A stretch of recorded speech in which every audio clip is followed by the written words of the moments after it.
to Stories from the Mansion. This is part 3 of the Carpetbaggers stories.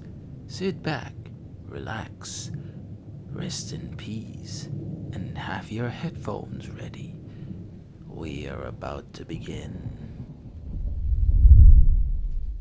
A cold running chill made a strange whistling sound through the dark, massive attic of the decayed estate the Graceys had just purchased. Dr. George Gracey looked agitated and sweaty as he had just finished moving an enormous box inside the attic. He locked the various locks from a secret door in there. He then dragged a big covered portrait and several trunks to cover the door. He felt a chilling air current that came from the far end of the attic. Dr. Gracey was dirty and sweaty from moving dusty objects. He passed through many piled trunks, covered portraits, and torn dresses. He stopped when his foot found something sticky when stepping on a certain spot in the attic. He lowered his eyes. He found a weird stain which had the color of rusty metal. In all his years of practice, he knew what that stain had been before it was clumsily cleaned up and dried. It was big and extensive and was close to a series of locked trunks. He moved them to find a bigger stain on the attic boards. He tried opening the trunk on top of the stain, but the rusty lock prevented him from doing so. He felt a goosebump when the cold attic air refreshed his neck as if someone blew a cold breath. The strange whistling sound made it sound like the room was breathing, inhaling, exhaling in a slow, sickly manner. His slow steps made the old wood creak, and for a while the creakings became something similar to a heartbeat. Dr. Gracey had to stop to make sure the heartbeat was just in his imagination. He stopped at the edge of a broken window, big enough for him or any other person to fall through it. The broken glass cracked beneath him, and he stopped. He looked down. 3 stories down, he could see a well, which was boarded up. Beyond it, a group of oaks, and beneath them, a brick wall dividing their estate from an old graveyard. So that's why the property wasn't that expensive, he thought. He heard the distant train whistle far beyond the graveyard. He looked down again at the grass, 3 stories below. He could swear he saw something shining between the grass. Fragments of glass. He slipped. He grabbed himself from the wooden window frame. He felt the wind. He felt like he could fall at any moment. In his head, he saw something falling, breaking the window, falling, running away into certain death, stumping into the ground and dying instantly. What could that person run away from? Why would that person prefer defenestration to whatever was inside the attic? What if he just threw himself and let his children deal with all by themselves? He thought of this. He thought of just leaving it all behind. A quick fall, a quick solution, a way out. But his thoughts stopped when he felt someone was behind him. He turned, scared. A wide-open eye stared at him intently. He had a hatchet in his hand, with blood in it. He stood there, half sunken in the dark, with only his wide eye, his pale face, and the hatchet visible with the light that came from the broken window. The tall, skinny man looked like a ghostly corpse. It's a sin, you know, What is it? to take the easy way out. Are you assuming? Mr. Beauregard smiled. Some of his teeth were missing from his grin, which made it more disturbing. I suppose this is some sort of southern joke I don't understand. What do you know about the South anyway? You've spent all your life up there in Massachusetts. What do you know of our home? The French maid came running to the attic. She grabbed Mr. Beauregard's arm.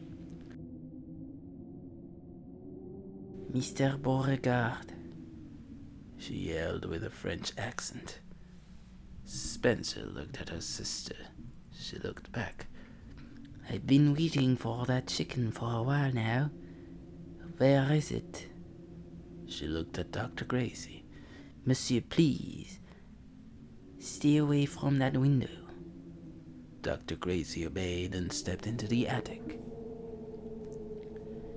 You should call someone to replace the window. It could be dangerous for the children.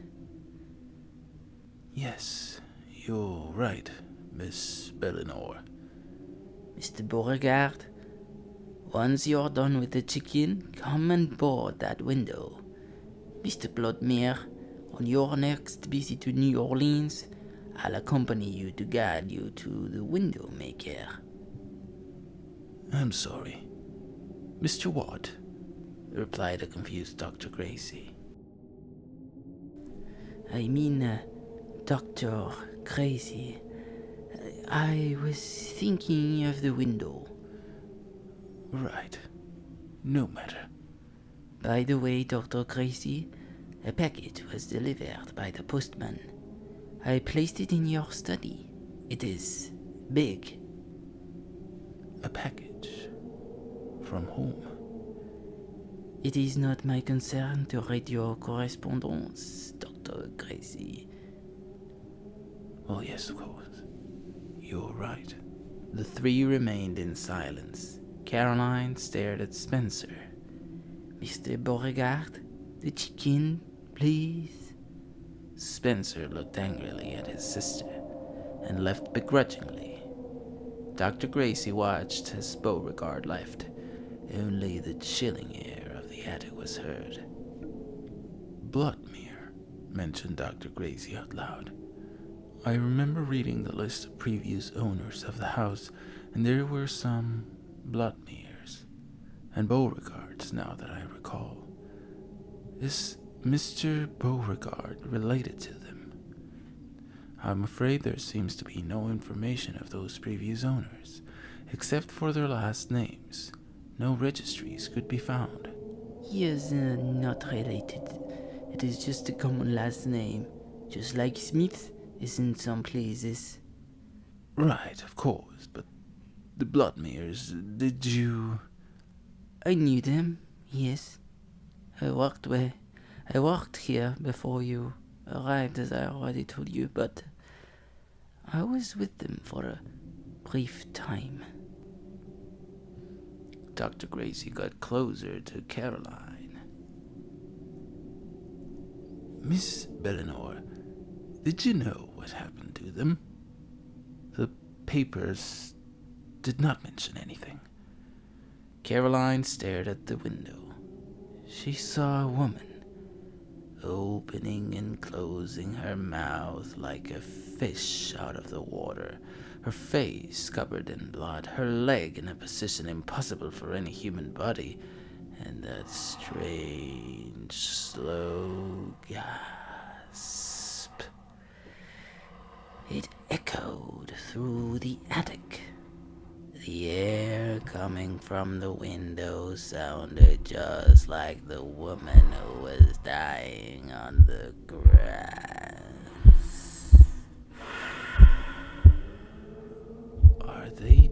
bed, insisted Dr. Gracey.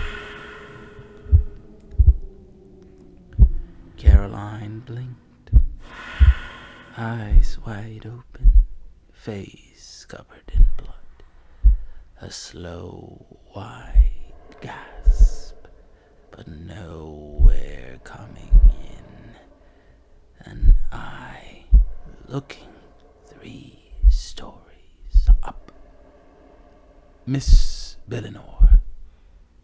The window. Cold air. I think they left for a faraway place. Europe, I think. Dr. Gracey saw Caroline's shaken face. Right, he responded. A couple of piano keys were heard. Miss Caroline, startled, screamed and grabbed Dr. Gracey. Dr. Gracey looked at the window. Right next to it, the wind blew a piece of white fabric that covered a piano. On top of it, an unusual cat which stared back at both Caroline and Dr. Gracey. It was a black, one-eyed cat. Mr. Gracey got very startled. Impossible, he thought out loud. He chased the cat. He tried to catch it, and he almost did, but it scratched him. He ran after him and did not surrender until Caroline screamed. Dr. Gracey was once again looking down at the grass. His coat was being pulled by Caroline. She was hyperventilating, deeply unsettled. She pulled back and threw Dr. Gracey to the attic floor. She crawled to the window frame, scared of being close to the edge. She looked down. The cat was nowhere to be found. Dr. Gracey stood up. Stay away from the window, monsieur. Please. Dr. Gracey arrived at his study. Some busts adorned half-empty bookshelves. On top of his desk, right next to a lamp, was a package covered in paper and a rope. It came from his lawyer in Massachusetts. It had a letter.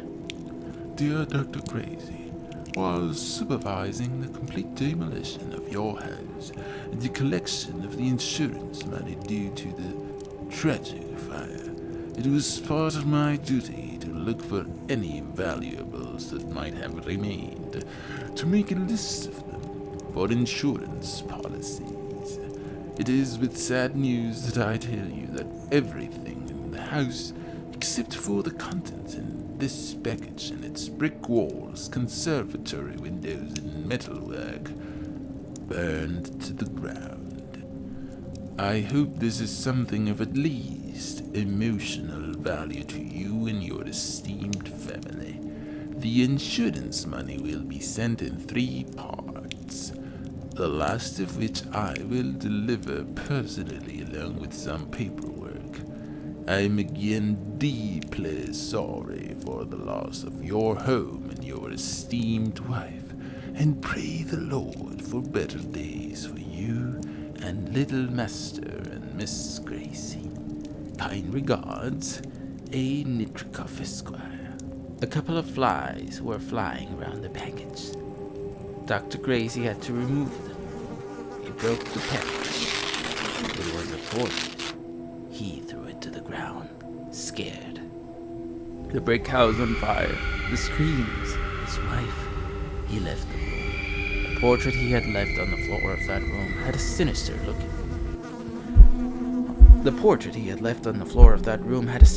looking woman with wide open eyes that looked as if they were staring at anyone in front of her.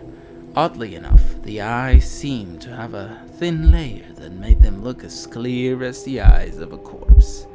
The woman in the painting looked scared and, frankly, as if she was seeing something horrid before her. The frame was burned, but the canvas was intact. The woman was held on The woman held a one-eyed black cat in her hand and was surrounded by objects related to witchcraft. The frame on the backside had the name of the painting. It said, "The Witch of Walpurgis." This is the end of part 3 of our story. Please, if you liked it and you would like more stories like these, put it in a comment and like the video and share it with more fans.